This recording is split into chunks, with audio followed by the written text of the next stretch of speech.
Welcome to a special edition of the Ray Powers Hour. Tonight, I get to sit down with two members of Atomic Kings, a classic hard rock band in every sense, unapologetically pays tribute to the 70s influences, and the result is all new music with a classic flavor and a contemporary energy. Their self-titled album is out now on Tonehouse Records. Atomic Kings is made up of lead vocalist Ken Ronk, drummer Jimmy Taft, and by two guests with me on the line today, guitarist Ryan McKay and bassist Greg Chaisson. How you guys doing? We're doing good. Very well, thank you. Well, thanks for being here. Greg, thanks for being here again. And Ryan, nice to meet you. Nice to meet you too. So, obviously, Greg, your fans are familiar with your long and incredible resume from Badlands onward, and before that even. But why don't you guys tell me how Ryan, Greg, Ken, and Jimmy came together to form Atomic Kings? The Reader's Digest version is that me, Ryan, and Jimmy were in a previous band together. And at some point, we decided that we wanted to try something different vocally. And I had been working in a cover project with Ken, and his voice kind of fit exactly the kind of style that we were going to be moving in the direction for what eventually would become Atomic Kings. So he came down and we played him some of the material we had written, and he started singing it right out of the box, and it was just, he was spot on, exactly what we were looking for. So we didn't even really audition anyone else. It was kind of like if Ken hadn't worked out, we would have figured out what gear to shift into at that point, but he worked out right out of the gate.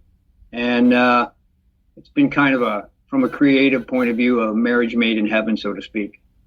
Awesome. And the debut album's been out now for a couple of months, and it's got to feel good to release new music to the world, to finally just get it out there. And I understand that the release was actually beset by some delays. What exactly caused the delays? Let's see, there was COVID at the time, first of all. It goes all the way back, yeah.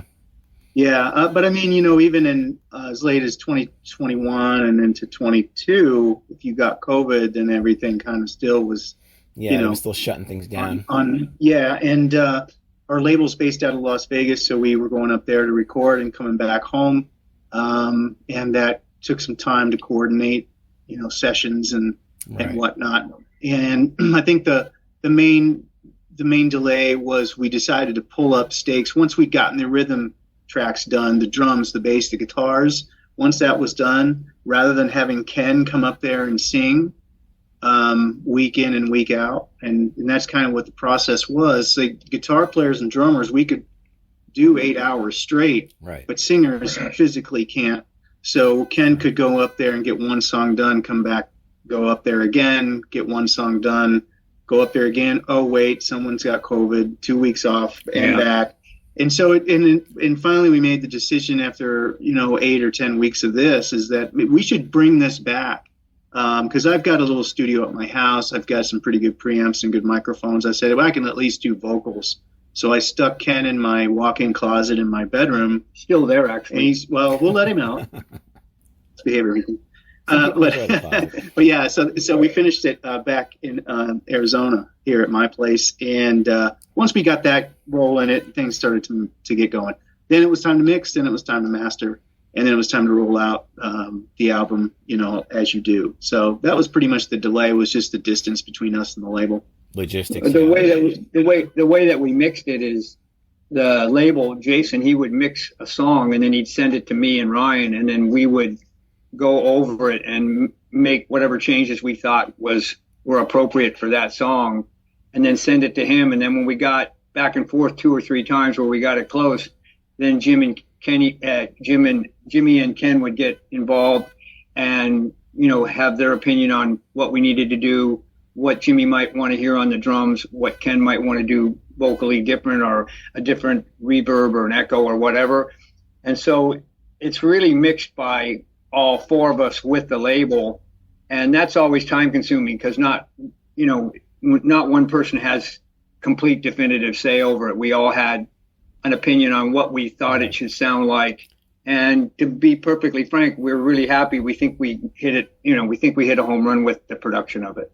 Right. It's not a Bob Ezrin, like a taskmaster, like Mutt Lang, someone who's just, Right. I've got the controls and don't worry, I'll send you guys home and I've got it from here. You guys all had a true hand in it, like a stew, and you really added your own Exactly. personalities to it. Exactly. Well, I see that Jason at Tonehouse is definitely bolstering the roster, which is encouraging to hear on the cusp of 2024. For example, I know that he just signed Odin, which, if you go back as far as we do, they're a legendary Hollywood strip band. Oh, yeah. And people are seeking out vinyl again. So I know we're not going to get the musical industry of 1979 back. But in your opinion, do you finally see things coming maybe somewhat full circle to maybe a musical structure that we sort of once recognized? I don't think we're ever going to get what it was from a artist perspective. That was something completely different. That's never going to happen again.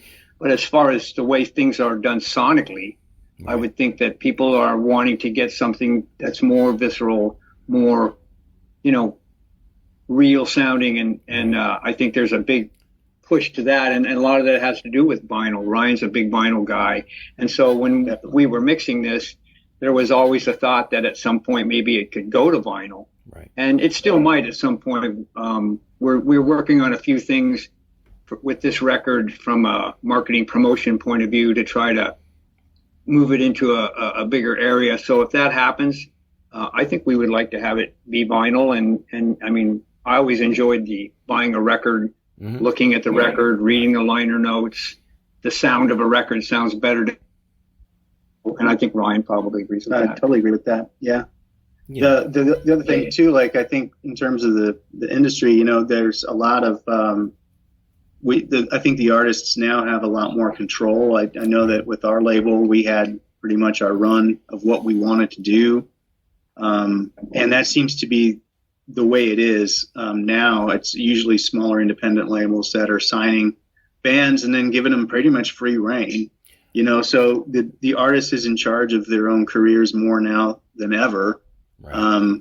So that's kind of a good thing. So you're not really kind of writing just to have a hit or, writing just in a certain genre because that's what's hot right now, or making yourself look the way, because that's why there's so much diversity in the industry now. I think that's one of the things I see. I mean, we have no concern about whether anything's a hit single or not. I mean, we write what we write what we like. And if people, feel that, that there's something there and they like it and they get on board with it, then that's great. And, with this record, we've gotten a lot of that, whether it's from the first single, All I Want, to where we're at on single number 3, which is Take My Hand, which is a fairly unique song because halfway through the song, it changes gears and goes into completely different shuffle thing that most people wouldn't even entertain an idea like that because they're still trying to create some kind of magic hit record. I don't know whether that actually exists anymore. So we just basically, very similar to how we did things in Badlands, is we just write what we like. Right. And if other people want to get on the train, there's always room. And if you don't, go on to the thing that you do like. I mean, no harm, no foul. We don't try to please everyone. We really just try to please ourselves. Yeah, that was pretty much my point. And we know that the $250,000 advances are gone. Nobody's getting plaques for gold records anymore. We're not getting a year's worth of tour support. But at least if you can make a record for yourselves, for your hardcore fans, and like you said, just do the album. That's what I was telling you offline is I want to do the record from start to finish. I want to hear the way you arranged it, the thought you put into it. Singles are great, but I want to put an album on and then do something. Go change the oil in the car and just experience that whole album the way you guys envisioned it. And I think people are coming back to that, I think, with the return of vinyl. They're out selling CDs again, which I think is incredible. And yeah, that's great. That's exactly how I consume music, in the same way, where I want to hear, everything from an entire record. I've never been a singles guy. I know that a lot of bands just like to put out the singles on the streaming stuff. And I'm not into that, because it's this band, these 4 guys in the same room, with the exception of the vocals, in the same room creating this music together at that time. And so to me, that's the only time you're ever going to get that. It's like, that's the whole album. That's all we did. And that's the way it goes. Right. Well, switching from the studio to the other side of the industry. The four of you are obviously all top-notch players, and clearly you delivered the studio. But as musical purists, I know that you guys have to deem the live show as the ultimate proving ground. And I see you did some live shows. You said you did a one-off with Enough's Enough back in September. I saw that posted. Mm-hmm. How has the live set been received? It's been really well received. I mean, a lot of people, when we play it with something like we played with Enough's Enough and we played with Ace Frehley, right, they've never heard of us. And we go out there and the fact that people are staying for our part of the show and singing along with songs they've never heard before. By the third chorus, and then purchasing it tells us we're in the right direction. I mean, all of us are very comfortable on stage and very comfortable live. We don't really have a problem, in my opinion, pulling off what we did on the record live. Ken's a great live singer, and so we don't have any issues with, him being able to sing live. We don't obviously use tracks. Everything that you hear, there's no extra flavors added anywhere. And if we couldn't pull it off live, then in my opinion, it wouldn't be even really worth doing. I mean, it'd be just something completely different. And, I grew up in a live environment. And so, since I've been playing since the 70s, there was no MTV and VH1 or any YouTube or any of that kind of stuff. You had to pull it off live because that's the place people saw you. Now you can see it on all these different platforms, obviously not MTV or VH1 anymore, but you can see it on all these different platforms. And there's a lot of trickery you can do in that sort of thing. We don't utilize any of that. We are just the four of us. This is what we do. This is who we are. Dig it. So you mean when Ken drops the mic, I'm not going to hear him singing and him fumbling for it in the fog? That's a little disappointing. I hope not. I hope you don't hear that. I hope that's not what you hear. Well, the one thing I did notice listening to the album is you two in particular, Ryan and Greg, the space that you allow each other sonically, and that comes from experience. Because Greg, you're a very, very busy bassist, and I love the way you play. I'm a bassist myself. And Ryan, everything you put down is very tasteful. And I noticed that, with a guitar and a bass, with Van Halen, it was all guitar, and, Mike couldn't do a whole lot. And, there's some bands, the bassist does everything, and the guitar player doesn't do a lot, maybe like with Rush. But you guys seem to just give each other a perfect amount of space, and, it just works. The blend is perfect, and you play off each other very well. And that, I think, comes with just decades of just experience, and then just really vibing off each other.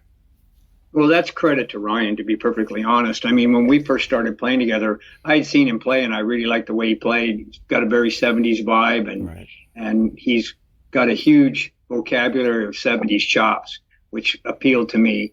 But when we started writing, because like some of the stuff that I write, the bass line is the focal point of what's going on there. Right. And Ryan kind of figured out ways to play his guitar. It wasn't like he had to fit it in there. He just naturally felt where the space should be, where the hole would be musically, and he fit right in there. So now, we're working on new material for Atomic Kings 2, and we're working on a song that he brought in, that him and I are writing, at this point. And there's just a natural, from us playing together this long, there's a natural understanding of who he is, who I am, and how that fits together. The only other time I've ever had that kind of vibe with anyone was with Jake. With Jake, there was a natural space when we were together, when we weren't, when to leave a spot, when to go over here, when to follow him, when he's following me, vice versa. Very similar to Ryan, which is one of the things that is so appealing to me, is because whenever we're writing something, I can hardly wait to hear what he's going to come up with that goes from what I maybe have started to hear where he's going. And I think vice versa. He'll write something and he wants to hear where I'm going to take this, because we inevitably take each other's music in a slightly different direction than maybe the original idea was. And that's always interesting to us. Right. Yeah, totally. And to Greg's point, yeah. So what's nice about working, with Greg is he's a busy bass player, but he has a style that I really respond to, and I can kind of get what voicing he wants as that part, like a lick he's playing. I know what voicing that is, so I'm not trying to play and it's not real often that I just, like, if he brings in a song and it's a bass riff, I don't just copy the riff, like like Black Sabbath, who Never. I love Black Sabbath, but like that's not really what we do. So I look for the right chord tones and maybe a lick, a fill or something like that could sort of complement what he's doing. And it comes, like you said, it comes from experience. I think we've been playing music for a long time. Greg, obviously longer than mine. What are you saying? What are you saying there, Sonny? He's 30, you're 23, right? Yeah. But yeah, You whippersnapper? but I've been in lots of different bands as a guitar player. Some bands I've been in, I'm in charge of a lot of the sonic space. Some bands, I'm just a cog in a wheel. And those are great lessons to be able to do both of those things. Right. The last band I was in prior to hooking up with Greg, I was in a 10-piece band with a horn section. Wow. So clearly I am staying out of the way. Right. And the tour manager said to me when I first joined the group, he said, "Don't be afraid to not play." Right. Exactly. Which was like, well, you're right. And so to have that, something I did for 10 years, that was the mantra: don't be afraid to not play. Well, So that's, I bring that to the table along with being in a trio, where you're doing everything, Sometimes it's not what you play, it's what you don't. I always go back to Indigo Chancellor on Billie Jean. I mean, that guy was a crazy, jazz fusion guy. He was a maniac. And Quincy's like, well, here's what I need, man. I need 2 and 4. And I don't even, what do you do? One fill, right before the chorus. I mean, that kind of discipline is tough. A Phil Rudd kind of thing where you're just holding the groove down. People think that's easy. You try it and sound like that and have a swing and really fill those spaces in. It's what you're right. What you don't play is just as important. And it's all about taste, and it's all about, even with the drummer, giving each other space. You have to be able to, the singer has to know where to sing. And, you check in your ego at the door, and really you're making it all about the band and all about the song. The funny thing is, while all that's true, it's not anything that we think about doing. It's just the way that, it's one of the magical things about, if I can use that word, about this particular band and the way that we write and what we write, is the fact that there's not a lot of, there's no arguing about where something goes, or I didn't get my spot, or I need to play here, and I got something to say, whether it's Jimmy or Ryan or me or even Ken. Everyone kind of understands what it is we're doing and knows how to look at it almost like, like you're outside of the circle looking back in, and you're not, it's like an out of body experience. That's an over dramatic way of saying it, but you're really kind of seeing what it is. So even when Ryan and I are writing something, Jimmy just falls in naturally, and while there's plenty of places for everyone to overplay if they wanted to, no one ever does. It's just, there's never a conversation like, hey man, you need to, there's too much of this or too much of that, or it's always, if anything, it's more like, could you do a little more there type thing? And that very seldom happens. It's just the knowing, the experience that you talked about, and the kind of knowing what it is we're doing. I go back to, Ryan and I are writing a new song for the band, and he came up with a bunch of parts, and I wrote a bridge and a guitar solo section. And he immediately starts playing. This just happened, an hour when we were first texting an hour ago. And he starts playing this guitar solo that it was perfect right out of the gate. And I didn't say, hey, you need to do something in this kind of mode. He just naturally started playing it to the part I had. And it's just like, we weren't even going to rehearse this week. Now we're getting together to rehearse because it came together so perfectly. We want to get Jimmy involved and finish putting the song together. But the guitar solo, what he plays on there is, if I was writing it myself, I could. A lot of appreciation for what each other does, I think. Right. Now, when you guys write songs, if you're writing for an album, or are you writing for an album, do you like to stockpile songs? Do you say, let's write 20 songs and then pick out, like a producer, pick out the best 10? Or is it just, let's do it, let's go with an idea, and if it's not working, just shelve it right away and let's try something else? Like, is there a format, or do you just kind of feel it as you go? Yeah, we feel it as we go. That, at least I do. I'm pretty sure that most of the guys are kind of in agreement with that, where just keep writing them and they start piling up. And sooner or later, as the writing process continues, the cream starts to rise. Like you can go back even to song number 1 that you did and go, that's a great song. Right. But maybe song number 5, you just start to feel that song number 5 seems to be the black sheep of the family, and I don't think it's going to make it. I don't think it's going to make the cut. Now, can we take a part out of that and maybe put it somewhere else, or something like that? Maybe. But as the songs tend to pile up, you really begin to see the album kind of begins to take shape. Because to me, like when you get a good one, that's there, and nothing's going to budge it off the album. It's going to be there. It won't get kicked off the island, But there's some that are a little in danger of being kicked off the island, and as you keep writing, it becomes clearer and clearer. We wrote some stuff for the first record. We had probably 15 songs written, and some of them weren't even complete. And then what we've started to do after we got this record complete is start to revisit some of this other stuff that had good parts in it, and then we start to kind of surgically remove some of the parts that maybe that was the problem. We really like this part and this part and this part.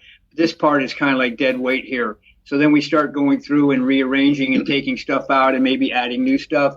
So on album number 2, there will definitely be a couple songs that were in the running for album number 1, but there was a problem with it or whatever. And so now we're going back and revisiting it. One of the next songs we do after this one that Ryan and I are writing is one that didn't make album number 1, but we like some of the parts of it. And now we've kind of figured out how we want to do it. Another interesting thing was we wanted to have a bonus track. And at one time, the bonus track was supposed to be Take My Hand. Mm-hmm.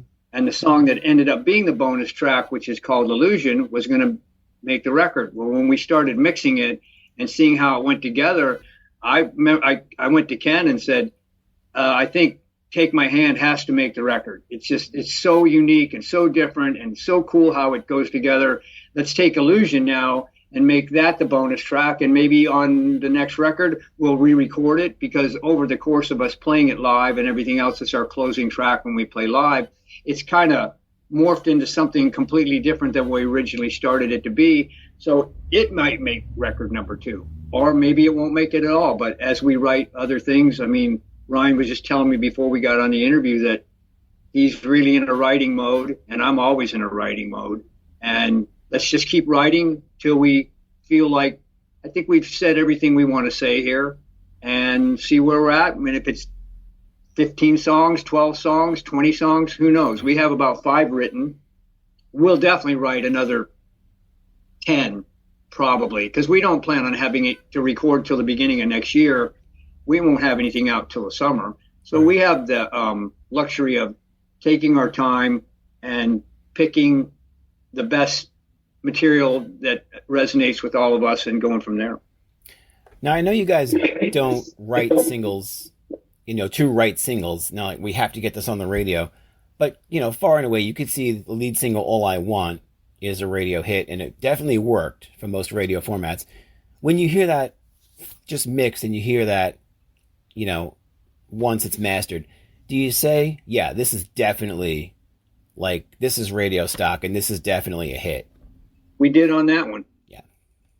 Even before we had it mixed, I think Ryan and I were both saying, this song has something. It has that big, gigantic chorus in it. Of course, the harp bit is really unique in there. Right. So we thought we were really onto something. So I think even that's the first song that we wrote for this record. Oh, wow. And I actually wrote that song back in the late 70s and been trying to get it recorded over, which I think is really cool, over the course of since 1979. Yeah. And so the fact that it came to fruition on this record and came out as well as it did, and to be perfectly honest, Ken's vocal on top of it was the icing on the cake. I always knew the music was good, and I was never sure what we were going to do. We had tried doing it before. The vocal with a previous singer just wasn't really doing, it was kind of laying there, not doing what we wanted. Ken came in, first song we played with him, and he started singing that, and we were like, oh, okay, now we're on to something here. So while I always thought the music could stand on its own legs, Ken's vocal was really final thing that pushed it over the edge. And I think we all agreed right from the get-go that this should be single number one, and we thought it had the elements to be a popular song. And also it includes a lot of the things that we do. It's sort of a good mission statement for folks that have never heard what it is we do. I think All I Want's a good sort of like overview of what we do. There are some nice hooks and stuff in there in a pop sense, but there's also, there's the guitar solo section and the harp solo pops up, and there's that whole weird sort of bridge thing. So it's kind of indicative of the album in a small little dose. Right. Sometimes you never know what's going to bring it over the top. In this case, the perfect ingredients, and the four of you just made that come to life.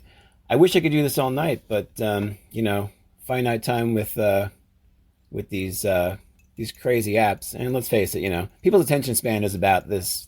This will definitely work. Less. Yeah, exactly. Let's hope they hung. I'm sure they hung in for this. Tell everybody where they can get this great album, self-titled Atomic Kings. Right now, you can get it pretty much on our on the website for the label Tonehouse. You can. We are working a new distribution deal, so look for that. It's going to be everywhere: Amazon, Walmart, online, and stuff like that. We're going to be announcing that here in the next week or so. Yeah.